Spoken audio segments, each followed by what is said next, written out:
Afternoon, everyone, and happy Wednesday. Welcome to our weekly live session. Today's session is not a regular session, in case you didn't get it from my facial expressions. Today's session is not a regular session. It's going to be one of those sessions that you need to bring your friends to watch too. So, if you know someone who is planning to study in Canada, if you know someone who is already making plans, or get them here, tag them, send the link, because this what we're about to discuss, most people are not talking about what we're about to discuss. We are literally going to be giving a few secrets, if you get what I mean. All right, I'm just going to give you some time to go and get people to watch. All right.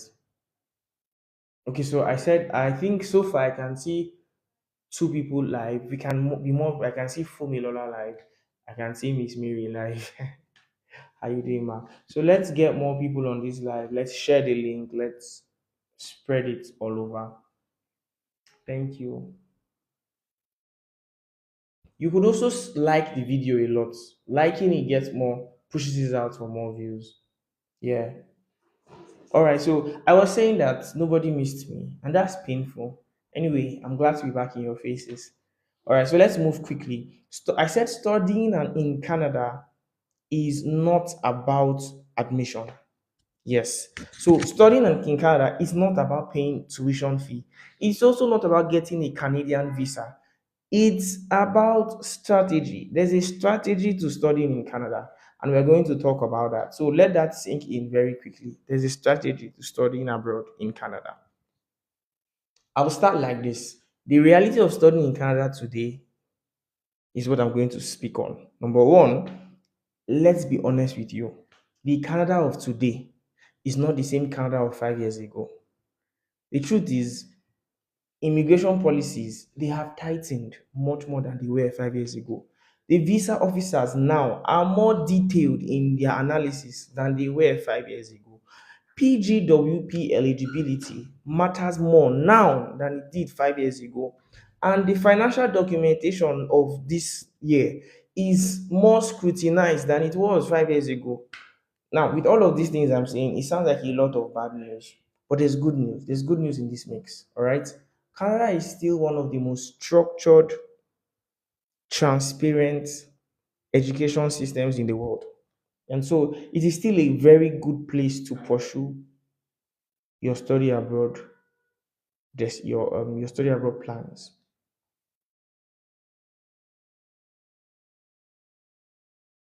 So, number one, Canada does not reject students randomly. It doesn't just wake up and say, we don't want students to come. If you understand the system, you will position yourself properly in such a way that a rejection is not in view.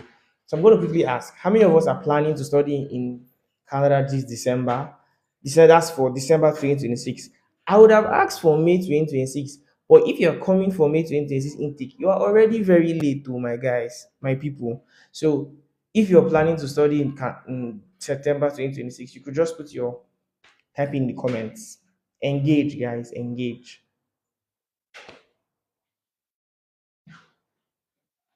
All right, so let's look at the first step for studying in Canada.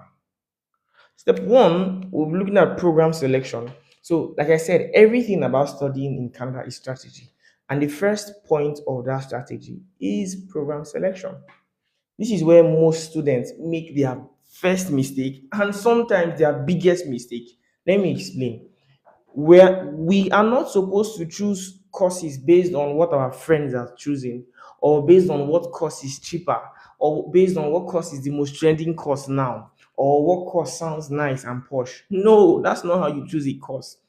Well, instead, what we are supposed to do is we choose courses based on our academic background, our career progression, and the industry demand of that course. And then all of these things I said, it will be incomplete without saying you must also have long-term goals. Let me explain very quickly. Now, if somebody studied banking and finance and suddenly the person wants to apply for, let's say, engineering, see, there will be very big questions that the visa officers will have to ask, because they'll be thinking from where to where, they would want to say, where is this coming from? So the Canadian visa process looks like this. It looks for three major things. It looks for academic consistency, it looks for career progression, and it looks for logical advancement. And I think that's a big thing. There is supposed to be a logical idea that, okay, if you studied this, you're expected to study this next. Another example, if you studied business administration and you're going for international business or an MBA, very logical progression. So it's a green flag all the way. If you studied computer science and you're moving for cybersecurity or data analysis, another very logical idea. If you studied nursing and you're moving for public health or healthcare administration, very logical, green flag. But if you studied mass comm, for example, and you are planning to look at mechanical engineering without any maybe a diploma or another course in between that relates to mechanical engineering, big red flag. You must understand this. The visa officials are not emotional, they are analytical people. All right. So let's move to the next thing. We'll be talking about understanding PGWP. Now, when I started, I talked about PGWP. For those of us that don't understand, I'm going to explain because this part is important, extremely important. PGWP means post graduation work permit.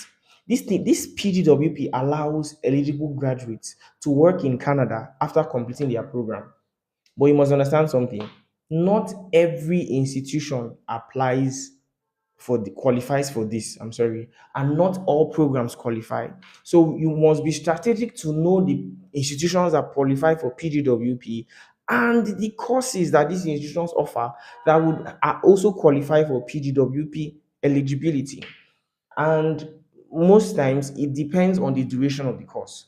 A good 1 year program would also give you a PGWP. Sometimes courses less than 1 year don't, have such eligibility. 2 year programs, up to 3 year programs, they can be PGWP eligible. So let's state this clearly. Policies can change. Everything we are saying today in a few months can change. So please always confirm on their official website. So any course you want, in fact, if possible, just run over to the IEIS education group website. What we do is we post necessary updates like this on our website, on our social media handles. But you can also go to the Canadian websites, all the universities. Any policy change, there are usually updates there to ensure that everybody follows along. All right. Now let's look at financial structure and visa strength because this is where many people put their energy on. Let's talk money. There are five things that I'm going to break down for you now. These five things are the things that would count when you're looking at finances and moving to Canada. Are you ready? Number one, your tuition deposit. Number two, your GIC, if it is applicable. Number three, your proof of funds. Number four, your sponsor's documents. And number five, your income consistency. Refusal is oftentimes wrong documentation or a weak documentation. It's not a sign that you have a destiny problem or something is wrong with you. It's just refusal because you did not do the necessary things that should have been done. Are we together? All right. So let me give some examples, right? Because it's a very vast topic to talk on. I'll just brush through it, right? So that you can have an idea of what I'm trying to say. If a sponsor, the person sponsoring your study abroad education, is earning 200,000 monthly, and if you're asking how do they know that he's earning 200,000 monthly, that's why I said income consistency. You're going to have to state your income and give proof with bank statements and the rest. So if a sponsor is earning 200,000 naira monthly, but he's sponsoring someone whose school fees is close to 45 million naira, come on now. Where is he? Where is he? Who are we trying to deceive, my bro? So yeah, those are the things that the visa officials look at, right? The finances. Your documents must tell a story. All right. So let me give another example. If large sums of money suddenly hit your account without explanation, another red flag. Because they are thinking, where are you getting this money from? Right? And then finally, if there are no tax documents, it's a risky thing to do because it means you are cheating your country and they will catch you. All right, so your documents, like I said, I'll always say this anytime we're on this live. You must have heard us say this a couple of times. Your documents must tell a believable story. There's a story that someone who's reading your documents is going to see and say, oh, this person got a promotion at this time, and so his salary increased from this to this. Do you understand? Think about that. I'm going to be talking about statement of purpose, and what I'm going to be giving to you guys now in the next few minutes is what you can call a masterclass. So get your pen and papers and get ready. Let us talk. This is where the strategy that we are talking about becomes art. All right. Number one, okay, so I said I'm going to use structure. So an SOP has six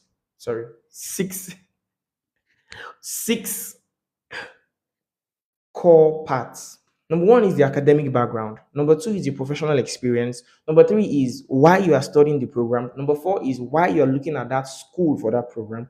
And number five is why you're looking at Canada. And number six, what you plan to do in the future. See, you must mention Nigeria. You must explain how you are tied to Nigeria. Visa officers want to see that your education has relevance to coming back home or to something internationally. They don't just want to know that you want to go abroad for going abroad sake. No.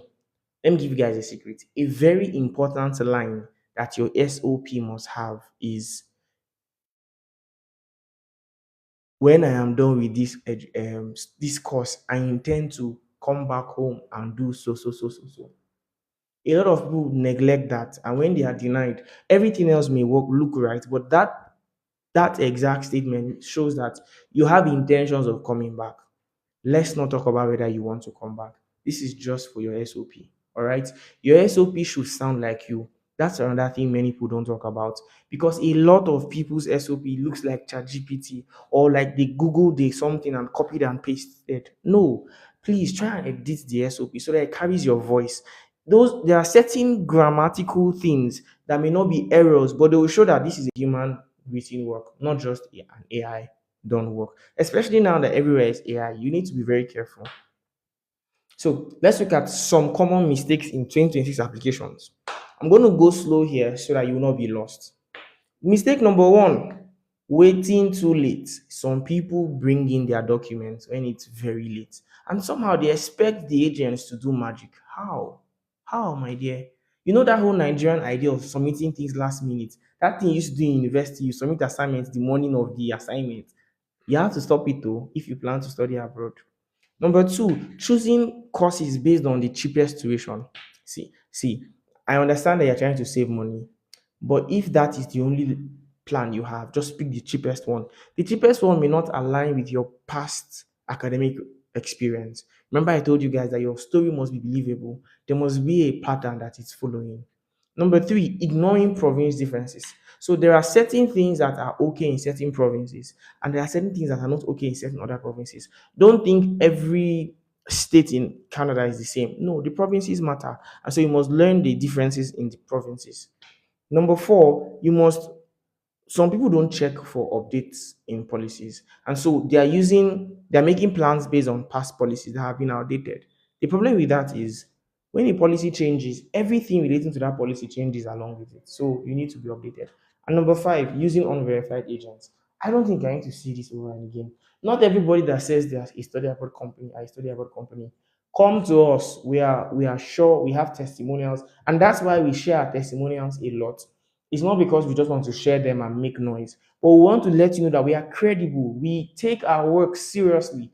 We take people's lives seriously. So I'm going to talk about this, but you must know this. Cheap mistakes are expensive. They look cheap, but they're expensive. Let's look at some of the provinces and their strategy. Okay, well, I remember at the beginning of this episode live, I told you it's strategy. So let's look at strategizing with the provinces. I'll start with Ontario. If you're going to Ontario, you must understand that Ontario is a popular place, and so it's very competitive. So if you're going there, know that be ready to compete for your slot.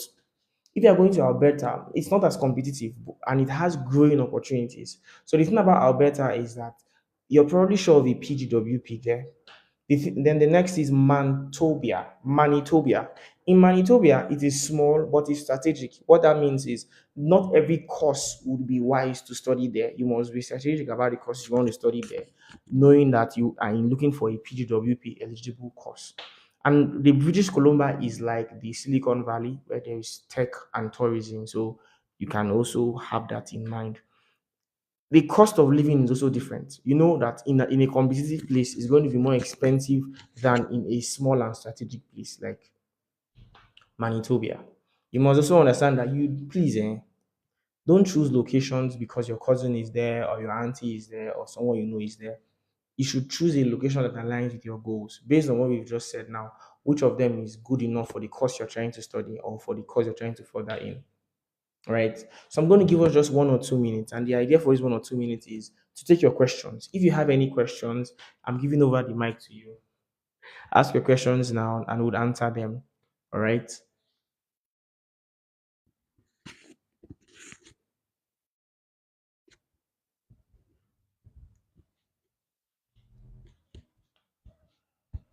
Okay, so I'm seeing Kingsley, I'm seeing Asta Phoenix, I'm seeing Mercy, I'm seeing Queen Annex, Duke. Are there questions from your end?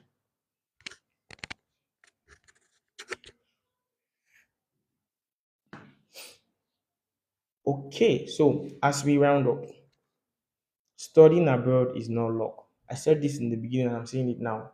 It's strategy, it's planning. If you are serious about 2026, I think you should start now, not tomorrow, now. At IIS, we don't rush applications, we build strategically. If you want to review your profile properly, reach us now. I'm going to call out our number, right? Quickly reach us on WhatsApp at 0808. All right, no, I'll call it out as an international number in case there are people listening outside Nigeria. Plus 234 808 765 2524. We also have a Canadian line plus 1 437 869 4556. When you chat us up, just quickly send 2026 plan and we'll handle it from there. All right, guys. Thank you so much for being on this live. I had some fun with you guys, but I noticed you were not responding much. I hope you would listen back and follow. Thank you. Until next week Wednesday, keep planning, keep studying.